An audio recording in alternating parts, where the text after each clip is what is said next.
What's going on, you guys? So I know you guys just heard that sound that just came out of my PlayStation 5. That's the first time I've heard that sound out of my PlayStation 5, as well as the only time. So my PlayStation 5 has also crashed once, but with any new tech you should expect, some flaws. You're not going to expect it to be perfect, especially the launch edition. I didn't expect it to be perfect off rip. There's also a lot of videos out on YouTube, where people are talking about their PlayStation 5 having this issue or that issue, but that just happens, man. I'll tell you guys right now, my PlayStation 5 works great, besides those two times that it did that. The first one was a crash, and the second one was just some random noise coming out of nowhere. It didn't affect gameplay or anything like that, and then it stopped the next time I turned it on. So the next time I used the PlayStation 5, the sound was gone. I don't know what sound it was. It could have been a fan, it could have been anything in there. So today I'm going to be reviewing the PlayStation 5 because I've had it for about 1 month now. The PS5 was released in November 2020, which was just last month, and there's two versions of the PlayStation 5 if you did not know. So there's a disc version and a digital version, and I got the digital version because, like I said in my unboxing video, I prefer digital stuff, digital content, digital video games, and I like to play games on launch day. I don't really wait for too long to get my games, and I don't resell games, so I don't need a disc. If you're one of those guys that prefer the disc version, that's okay as well. They're exactly the same console, only difference is one has a disc, the other one doesn't, and the disc version costs $100 more than the digital version. But in this video right here, we're going to be reviewing the PlayStation 5 console, at least the digital one, based on how it works and all the games that are available. Just a general overall review of the console since I've used it for about a month now. First of all, I'll start with the price. So the PS5 digital version, which is the one I have, costs about $499 Canadian dollars, $399 US dollars, while the disc version only costs $100 more. So that's $599 Canadian dollars, $499 American dollars. So it's quite affordable for some people. Some people it's not. I know that. It's not like overpriced. It's not crazy. I've seen some things that are going for ridiculous prices right now. For example, the new AirPods Max from Apple. Like, those are ridiculous. They're priced at like $800, for headphones. Well, I'm not talking about that right now, but another thing I want to talk about is the size, the dimensions of the PS5. So before the PS5 was released, a lot of people were worried about how large it was going to be, how large it's going to fit on their desk, how much space it's going to take. But there's two ways to mount. You can mount the PS5 vertically or just lay it down horizontally. I mounted mine vertically off the rip because, like most people, I don't have the space to lay it on my desk. So it's standing vertically and it looks good. It works great. I love it vertically and it's not a problem. I don't have any problems with space. It works great. There's probably going to be a PS5 Slim and a PS5 Pro as well. So those could work out for those of you guys that are too worried about the size. But I don't know how long that's going to be though. Also, the PlayStation 5 was released with a slew of accessories. So a bunch of different kinds of accessories that work well with the PlayStation 5. The headphones, which are the Pulse 3D headsets, the PS5 HD camera, the PS5 Media remote controller. All of those accessories are also priced quite okay, quite fine. They're not, overpriced or anything like that. To be honest with you, when it comes to the value that the PS5 offers in terms of price, I think it's okay. I think it's a good value to price match. A lot of people were expecting the price to be heavier or to be a lot more. It wasn't so, but I think they're gonna get it out of you a different way. They're gonna get it out of you, by buying all the video games, because the PlayStation 5 games cost more, I've noticed. They cost more than PS4 games. As far as games for the PlayStation 5 are concerned, there's not a lot of games right now. So if you don't have a PlayStation 5, it's not even that serious, man. You're fine, you're fine. You're not missing out much. Most of these games are already available on the PlayStation 4. Yes, you're not getting the great graphics and the cool, things that come on the PlayStation 5 and all that stuff, the haptic feedback. It's fine, like I said, since the games are the most important part of the console anyway. So there's not a lot of games, but there's some games that you can play and they look beautiful. The 4K gameplay looks really, really beautiful. I'm talking about at 30 frames per second and at 60 frames per second. Some games also play at 120 frames per second, like Call of Duty Cold War. I've heard that there's problems with that overworking the PlayStation 5. I don't really play COD, so I don't know much about that side. All the games I've played on the PlayStation 5 have worked pretty much smoothly, I'm talking Spider-Man Miles Morales. I'm talking about Cyberpunk 2077. That did look a little blurry though on the PlayStation 5. Also, there's other games that you could play, like for example the PS Plus collection. There's a lot of games on there. Apparently there's going to be about 25 games in total in that collection at the end of the year. And the funny thing is, all you need to access that is to have a PlayStation Plus membership. So get a PlayStation Plus membership, get a PlayStation 5, and you have about 25, you know, of the best games of the PlayStation 4. I'm talking God of War, I'm talking Days Gone, this is just a lot of them. Final Fantasy, it's a lot of good games on there that can keep you busy until, you know, there's more games on the PlayStation 5, and there's a lot of new ones that they plan on releasing next year. So for example, God of War Ragnarok is a game that I'm personally looking forward to. Like, I'm really looking forward to it, man. I'm not even kidding. There's lots of them like that. I don't even want to get into that right now. That's not what we're talking about. Playing in 4K versus playing in 1080p. I'm talking two different kinds of TVs. The quality difference, it is definitely noticeable. So you're not going to be using the full capability of your PlayStation 5 if you're using it with a 1080p TV, but it's also okay to use it with that if that's all you can get, or if that's all you have, because you can't force, you know, what you don't have. It's just life. That's how it is, man. So work with that. If you had a 4K TV, it looks way better. It looks so much better. That's what it was designed for, so it looks better. While playing Spider-Man Miles Morales, I tried out the fidelity and the performance mode. I'm talking the 30 frames per second versus the 60 frames per second mode. And at the 60 frames per second, it looked absolutely beautiful. It played smooth, everything looked amazing, and it felt awesome to play the game. But you can't get that unless you have HDMI 2.1 with your system. So your system, the PS5, you can't, you know, harness that power with your TV if you don't have a TV that has HDMI 2.1 to unlock new features like VRR, variable refresh rates, higher frames per second, and, you know, other things like that. Next up is the user interface. So the user interface on the new PlayStation 5 is awesome. To me, at least I prefer it.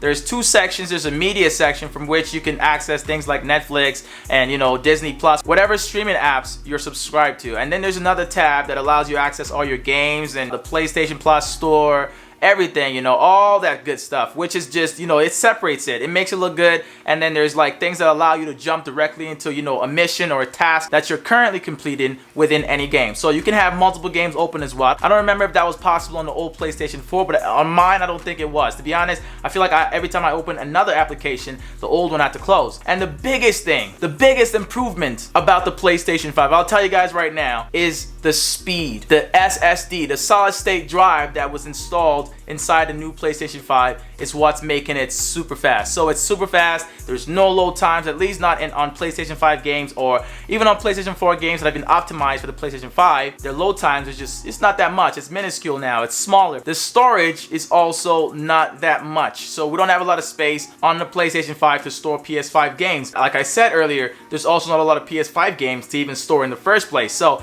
they're probably gonna get to fixing that, or, you know, creating expanded or extended storage for PS5 games soon, as there is extended storage for PS4 games. So all you have to do is buy either SSD, a solid state drive, external one, or HDD, a hard disk drive, and then, you know, move all your PS4 games onto those drives. Then you can access them and play them directly from those hard drives. If you want to know which one's better or which one's faster, you can check out the video at the top of the screen right now, where I do a comparison or a speed test between both of these storage mediums for PS4 games. Back to the accessories again. So there's about 5 different accessories that were released alongside the PlayStation 5. So I've gone through all of them and I've used them properly. I've tested them out against, you know, some competitors or things, you know, similar items like that. To be honest with you guys, based on what I've, you know, seen or tested out, for the media remote control, personally for me, I don't think that it's that necessary for most people, but it is there for a reason. So some people can use it. Like I said, there's now a new section, a new media section for, you know, Netflix and stuff like that. That way you can use it with your TV and your PlayStation 5. You can sync it to your TV, allowing your PlayStation 5 and your TV to be controlled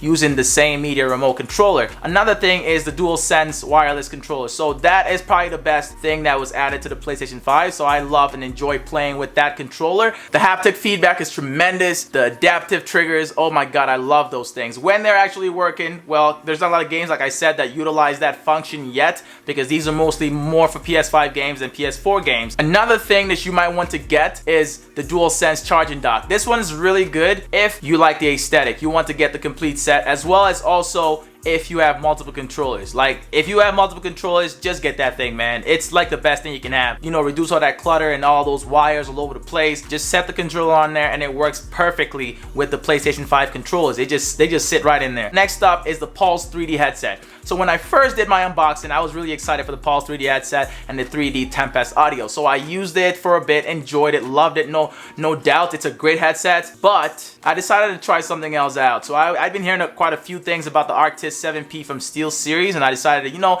give it a try. And on the first try, the first time I put those things on, I just knew. I knew, guys. I knew that was the one for me, man. If you want to watch a video comparing both of these headphones together, make sure to check out the video at the top of the screen. You can decide, you know, which one works best for you. They're both great headphones, like I said. So if you prefer more of the aesthetic of the Pulse 3D headset, then go ahead and grab that. Or if you like more quality, then go ahead and grab the SteelSeries. But if you don't really care, then I don't know, man. Go ahead and pick whichever one you want. There's also other options out there, cheaper options that you can go for. They might not allow you to, you know, harness most of the potential or most of the features of the PS5, like 3D Tempest audio. The PS5 HD camera is only useful, and I say only useful because that's when it's only useful if you're going to be live streaming. If you're not live streaming, you don't need that thing. Don't even bother with it. But if you're going to be live streaming and, you know, broadcasting your gameplay to Twitch or YouTube, then you might as well grab that as well, unless you have a different setup. Because if you have a different setup, maybe one with a mirrorless camera or a DSLR camera, you know, that outputs better video, then go for that instead. Don't get that HD camera because it's